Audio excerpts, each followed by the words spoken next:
कनानी औरत।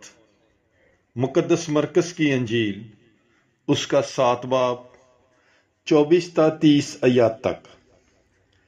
और वहां से उठकर वो सूर के इलाके में गया और एक घर में दाखिल होकर नहीं चाहता था कि कोई जाने, मगर पशीदा ना रह सका, क्योंकि फिलफौर एक औरत जिसकी छोटी बेटी में नापाक रूह थी उसकी खबर सुनकर आई और उसके कदमों पर गिरी।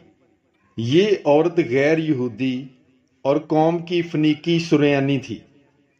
उसने उसकी मिन्नत की कि बदरू को मेरी बेटी में से निकाल। उसने उससे कहा, पहले बच्चों को सैर होने दे, क्योंकि बच्चों की रोटी लेकर पिल्लों के आगे डालना अच्छा नहीं।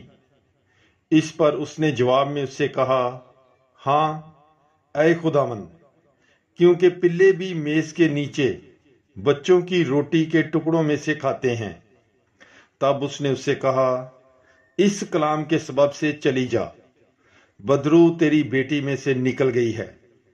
जब वो अपने घर में पहुंची तो देखा कि छोटी लड़की पलंग पर पड़ी है और बदरू निकल गई है।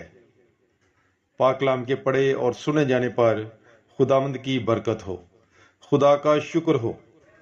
God bless you. Bible is life.